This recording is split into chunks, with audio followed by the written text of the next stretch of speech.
Hey, here's a good find. Found this in my dad's shed. I remember when I moved in here, there was a few drawers with electronic components in it. But as time has gone on, I've been working on old retro radios, especially 60s, 70s. It's just nice to get them going rather than sitting in landfill. But what a gem was in this box. A bag of, and this won't mean anything to anyone who knows nothing about radios, but it does to me.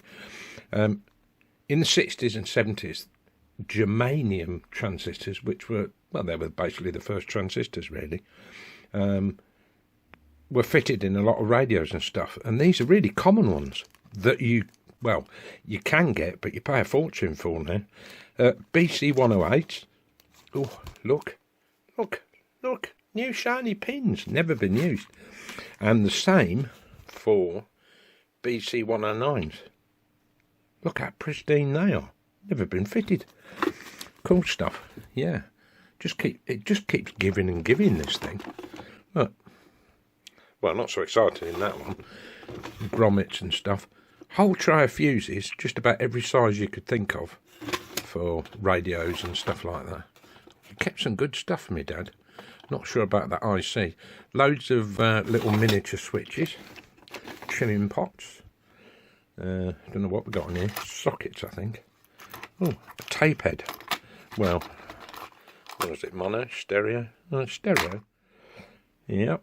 So, there's a lot of call for that now. Ferrite ring for making inductors, I guess. Look, a few more transistors. I'm going to sort these out into one box, aren't I?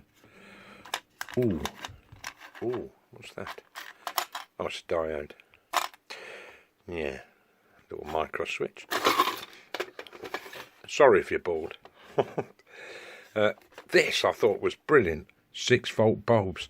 So many radio sets use 6 volts, especially the old valve ones. Yeah, a couple of trimmer pots. You're feasting your eyes. Yeah. Keep going down. Look, more toggle micro switches. An inductor there. Something Radio Cruncher might get excited about. Now, it's not 5mm though. What else have we got? Yeah, more switches. Good old Dad, saving all this stuff. What have we got in here? All right. A couple of, well, I don't know if they're fuse holders or switches. Fuse holders, I suspect. Yeah, and a small transformer. Don't know what you took that out of. This sort of stuff's going to come in handy. Yeah, more switches. Right, let's go down on this row. Perhaps gets less exciting. One of those polystyrene capacitors. I think I'm right. Yet more transistors. Look, these haven't been used. Yeah, more oddities. Yeah, just think, what would you want out of that lot? Yeah, more audio stuff, more switches. They want putting in the right trays, don't they, really? A spring. Oh, I can see why he kept that. So many radio sets end up ruined because people have left the batteries in, and the battery contacts all get corroded. So he's kept some. Wise man. Some sort of motor. I don't know what that's from. Let's pull it right out. Oh, some trimmer pots. Look, more pots. And last but not least, well, I'm not so bothered about the resistors. Oh, he's obviously built something there. I wonder what that was. Maybe I can work it out.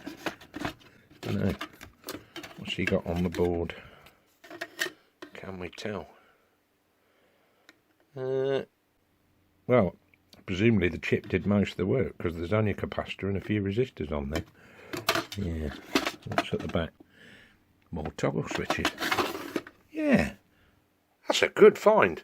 What I'll have to do, though, is empty all these drawers out one by one, wash the drawers, and then put them all back because it's sat in the shed rather long. I'll wipe the case over, but yeah, it really wants a good clean. I should get that done today, and that will go up with that lot.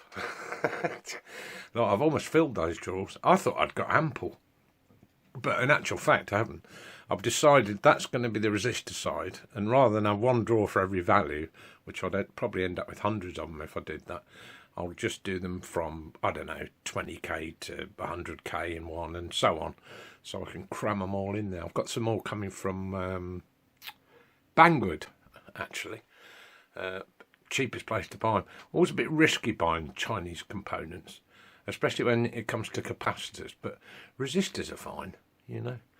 And anyway, things I've done today.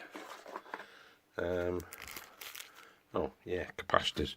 So yeah, there was something else I found. They're called buck converters, and basically that means, let's say you've got 12 volt and you want to drop it down to 3 volt, no problem. Just plug in a buck converter and it's adjustable, so you can set the output voltage to what you want. But yeah, gradually I'm sort of managing to. Years I've had this stuff sitting in tiny little boxes and you could never find them, and now I've actually got it organised. It's going to take a while, but I think once I've got there, I'll be alright. And everything else is sitting on the top shelf, including a PC-based microscope, which is blooming useful. A box up there to keep USB cables, every single type, USB cables, splitters, all sorts. There's so many of them now, isn't there? Yeah, just about everything else. And I decided that tray will do for chucking in rolls of insulating tape, because I can never find that either. Yeah, productive day. I just need to find homes for this stuff that I've just temporarily stacked on here. But yeah, what a find. Jim, well done, Dad. Oh, and don't forget to subscribe.